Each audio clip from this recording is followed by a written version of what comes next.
Les glaces de la rivière du Sud à Montmagny en mouvement. Journée de grève pour plus de 400 CPE au Québec. Une journée pour favoriser l'intégration en entreprise des personnes vivant avec un handicap.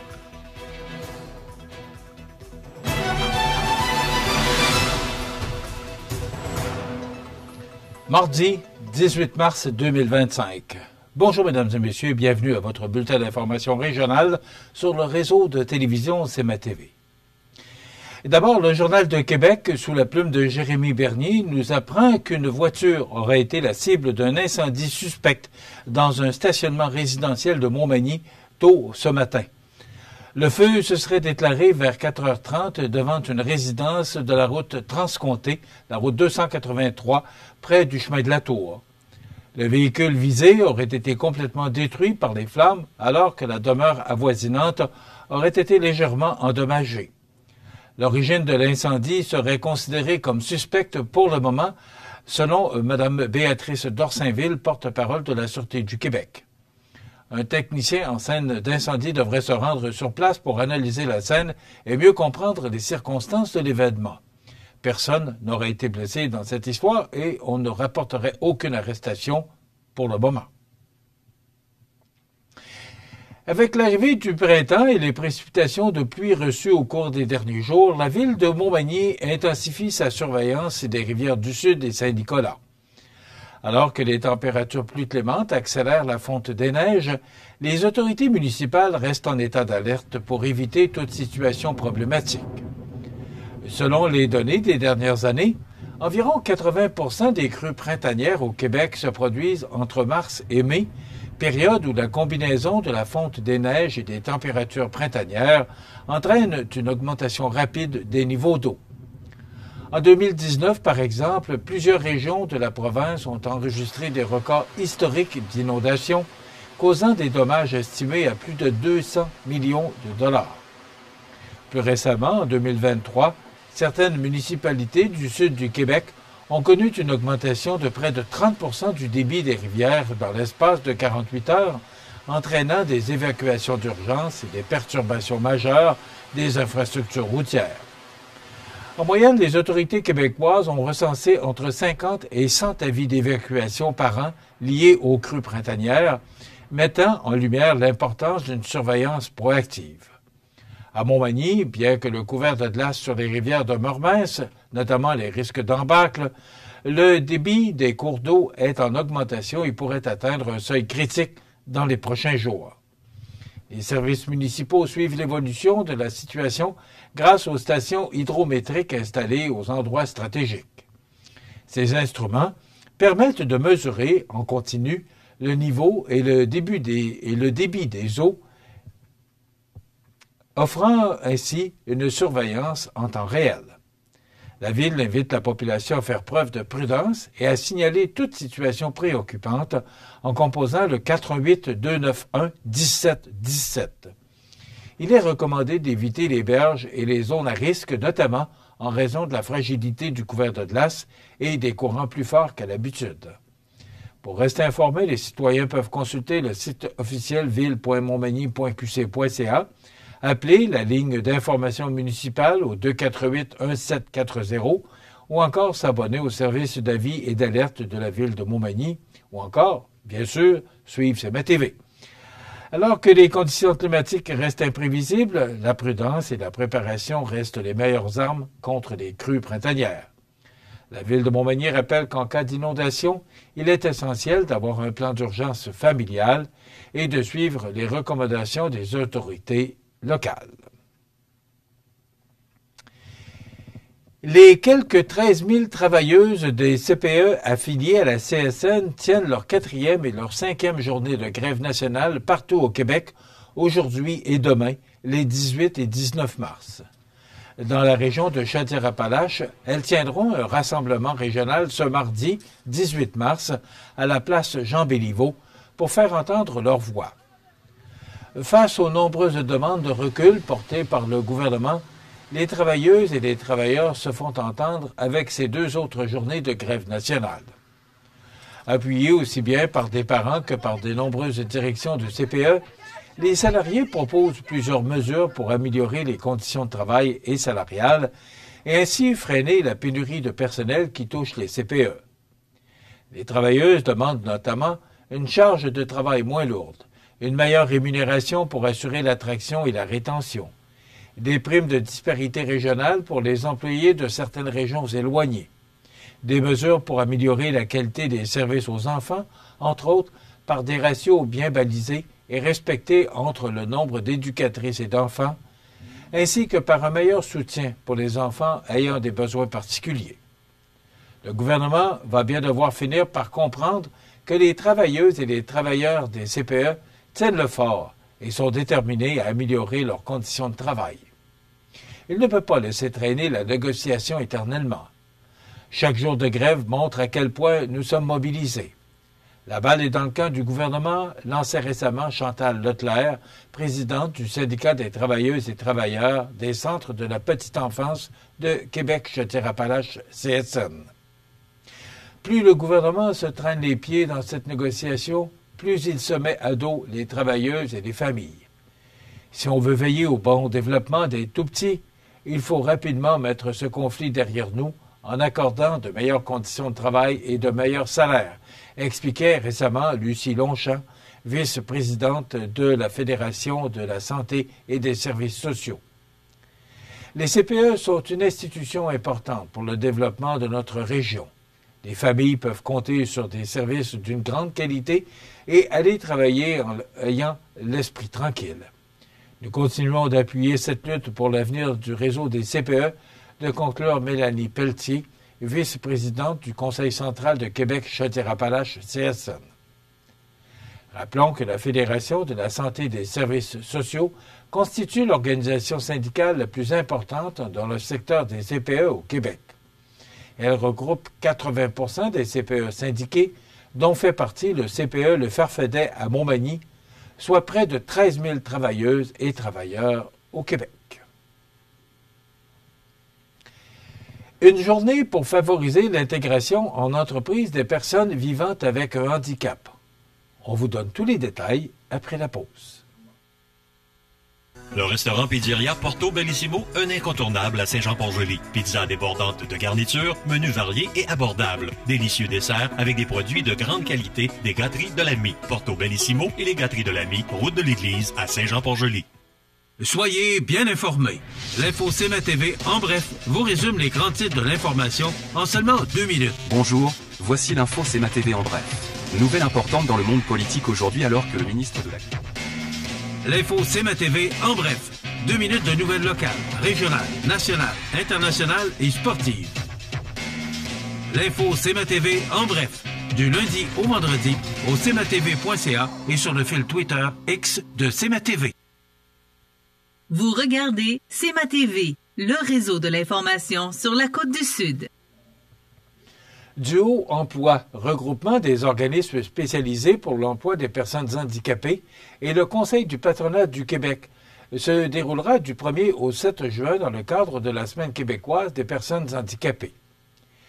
L'initiative a été annoncée par le député de Côte-du-Sud, Mathieu Rivet, au nom du ministre de l'Emploi et ministre responsable de la région de Côte-Nord, Catherine-Champagne-Jourdain. Duo Emploi vise, avant tout, à faciliter l'intégration professionnelle des personnes vivant avec un handicap. Pendant une journée, les participants seront accueillis au sein d'une entreprise de la région et supervisés par un mentor ou une marraine, leur permettant ainsi de vivre une immersion concrète dans un métier ou un domaine d'activité qui les intéresse. Pour les entreprises, il s'agit d'une opportunité précieuse de sensibiliser les employeurs aux défis et aux compétences des personnes en situation de handicap, culture d'inclusion et de diversité.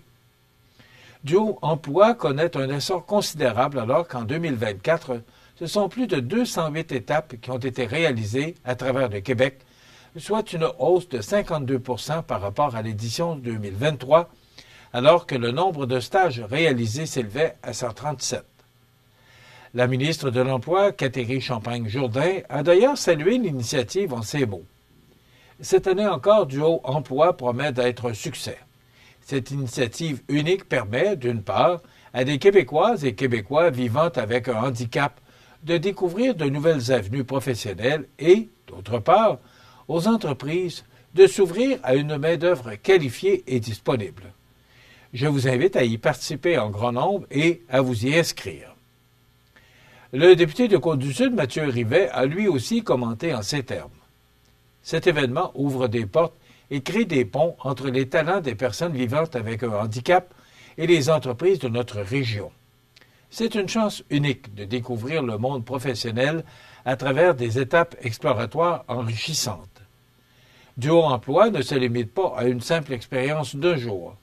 Plusieurs employeurs ayant participé aux éditions précédentes affirment que cette initiative a transformé leur perception de l'embauche inclusive.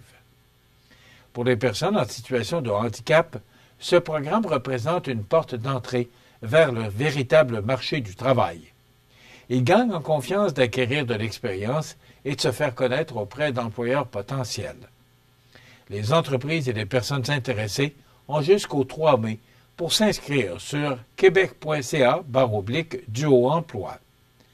Rappelons que Duo Emploi est financé par le ministère de l'Emploi et de la Solidarité sociale et que l'organisme de cet événement a été confié au regroupement des organismes spécialisés pour l'emploi des personnes handicapées et au Conseil du patronat du Québec.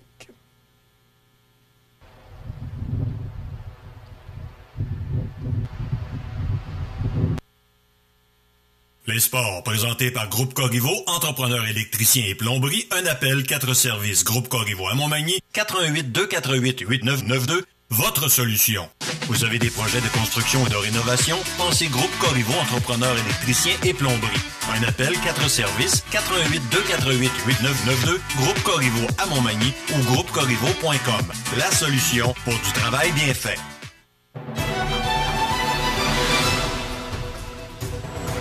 Du côté sport, dans la Ligue de hockey Côte-du-Sud, les séries demi-finales se poursuivaient au cours de la fin de semaine dernière avec la présentation des matchs 3 et 4 des affrontements opposant le Plastic Moore de Saint-Damien aux Mercenaires de Lotbinière, d'une part, ainsi que le Giovannina de Sainte-Marie au Pavage Jéricho de Saint-Jean-Port-Joli, d'autre part.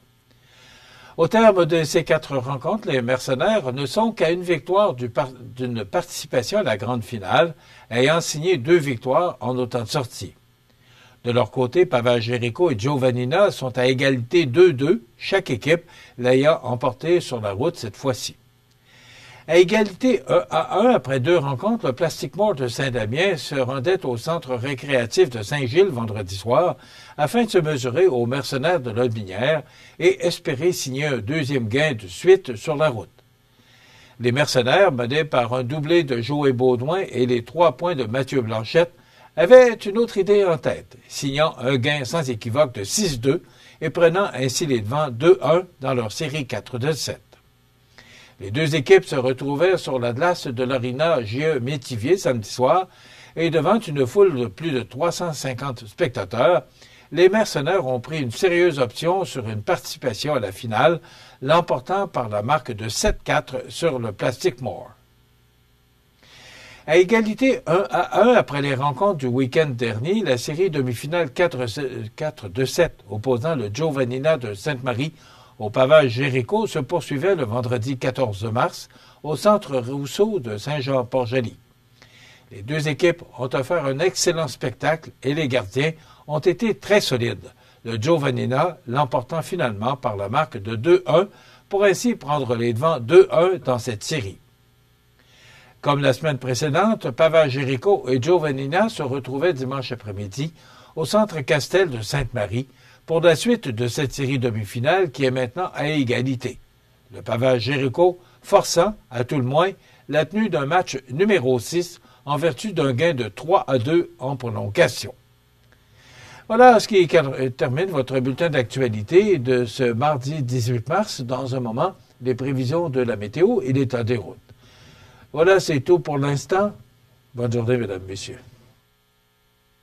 Pour rejoindre la salle de nouvelles de CMA-TV, nouvelles au pluriel @cmatv.ca ou encore 88-241-1313, poste 226.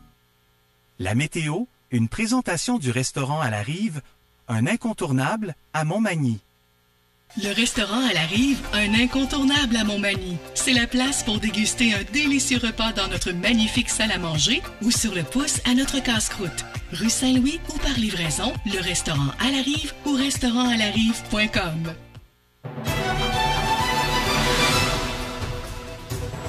Alors hier, c'était très doux tellement que ça a créé du mouvement sur la rivière du Sud. La rivière Saint-Nicolas, pour l'instant, du moins là, à 8h15 ce matin, les glaces sont encore bien présentes sur la rivière Saint-Nicolas, mais sur la rivière du Sud, là, si vous allez faire un tour, vous allez voir que ça a bougé, mais les températures étaient douces. Là, c'est un petit peu plus froid aujourd'hui. Même, on parle de refroidissement éolien. Si on regarde l'image de satellite, là, rien de bien important là, au cours des prochaines heures, mais il y a un système là, qui va nous atteindre, et on le voit là, en haut de l'écran à gauche, qui va nous atteindre au cours des prochaines heures. Donc, ça nous donne pour aujourd'hui, en détail, pour ce mardi, un dégagement qui s'amorce, là, presque complété, vent jusqu'à 15 km/h, maximum de plus 1, pardon, avec le vent, on pourrait ressentir moins 7 ce matin. Ce soir et la nuit prochaine, un ciel dégagé, vent jusqu'à 15 km/h, minimum de moins 4. Demain, mercredi, alternance de soleil et de nuages, vent du nord-est de 20 km/h avec un maximum de plus 3. Pour jeudi, c'est du soleil avec un maximum quand même doux de 9 degrés, bien au-dessus des normales de saison. Vendredi, du temps nuageux, 60% de probabilité d'averse avec un maximum de plus 2. Pour la fin de semaine, c'est quand même assez loin de nous, mais quand même, ce sont des prévisions. Alternance de soleil et de nuages avec 30% de probabilité d'averse pour samedi avec un maximum de 3. Et du soleil pour dimanche avec du temps un petit peu plus froid. Le normal de saison, 106 d'année, sont de 1 le jour, moins 9 la nuit. Le soleil s'est levé à 7h moins 10 ce matin et se couchera à 18h52, heure avancée de l'Est. Il fait actuellement moins 5 degrés à l'extérieur des studios de CMA-TV. Les vents soufflent de direction nord-est à 4 km/h. L'humidité est à 79% et la pression barométrique est à 102,2 kPa. Donc, du temps un petit peu plus froid, mais quand même du beau temps pour les prochaines heures. Pour le menu de notre émission de ce mardi 18 mars, dans un moment, on recevra M. David Lemelin de la Maison de la Culture de Bellechasse qui viendra nous parler d'une pièce de théâtre qui se jouera bientôt à la Maison de la Culture de Bellechasse. Et on reçoit M. Alain Vallière, qui est maire de Saint-Vallier, mais également directeur général de développement économique Bellechasse, qui viendra nous parler de gaz naturel. Donc, c'est un montant de 10,8 millions qu'on demande au gouvernement du Québec. Donc, il nous expliquera exactement ce qu'il en est. Il y aura la chronique La Pouponnière. On a un petit bébé à vous présenter ce matin. Et bien sûr, il sera notamment question des grands titres de l'actualité de ce mardi 18 mars. Je vous souhaite donc une excellente émission à notre antenne.